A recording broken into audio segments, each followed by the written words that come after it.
All right, we'll continue on with our final Mississippi State player. We have defensive end Gerri Green. Again, if you have questions, raise your hand and we'll get a microphone to you. We'll go start right down here on the front row to the right. We talked earlier this morning, you said you've played for 5 different defensive coordinators since you've been in Starkville. When you talk about Coach Shoup, what is the most important thing he's taught you so far? Coach Shoup's been, just good. Haven't really just had the chance to really pick his brain yet and talk to him and everything. But it's just been a great experience and everything, just knowing him. I think we're gonna have a good relationship. He's a smart guy. Scheme-wise, I know he's gonna draw a lot of things up and do a lot of great things. So I'm really excited to play for him. Go over here to the camera position on the left side. Gerri, the expectations in Starkville might be a little bit higher this year. Do you guys as a team embrace that? Do you feel it's something to shoot for and live up to?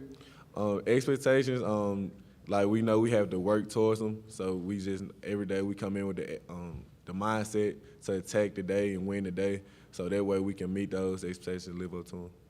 Go to the camera platform back right. Hey, Gerri, 2 questions. Having Montez Sweat come back, Jeffrey Simmons, you got, the depth at the defensive line position. Is that one of the big things you guys take pride in this year as a group? And then the second question, what's competition like between you guys on a daily basis? What is a normal day like in terms of you guys, like goals for practice? Having those guys around, just the depth is amazing. Just all over the D-line is great to have.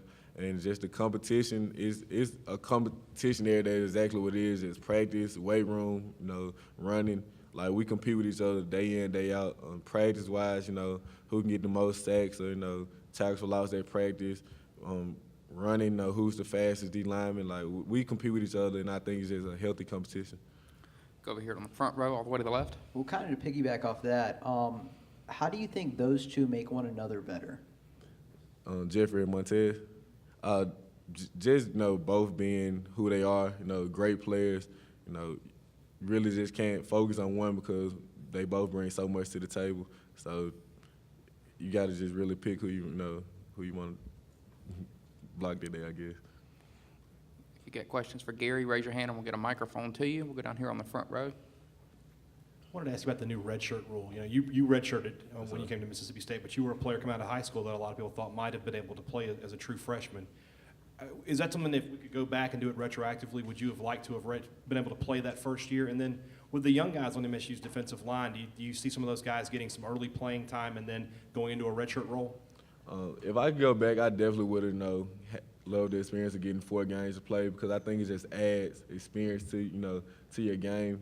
Because when you first step on the field, that game speed is something you really can't prepare for it because game speed is faster than practice speed. And just seeing some of those guys that we have on the D-line, I don't know yet. Some might get a shot, but we'll definitely know that throughout fall camp. Go over here on the left side on the third row. Being from Greenville, what has it meant to you to play for Mississippi State? Also, what did it mean for you to be named team captain after the spring game? Just being a Mississippi guy playing for Mississippi State in my home state is a big thing. Fans all over the state, root for my school, and so I represent my school best as I can. And when I was named team captain, it was just a big compliment because they came directly from my teammates. So knowing that they wanted me, to represent the team and lead the team was a big honor.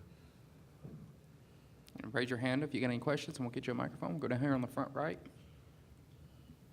When you look around college football this year, this is a big year for defensive linemen everywhere, not just in the SEC, but nationally. Is that something as a group that y'all ever talk about saying, hey, we want to be not just the best group in the SEC, but the best group in the country? Yes, sir, and we try to work hard as we can every day. We know all about the great D-lines everywhere, just not in our conference, but all over the country. So we know to be up there with those guys that we have to really, work hard and, make sure that we're outperforming and outworking everybody else.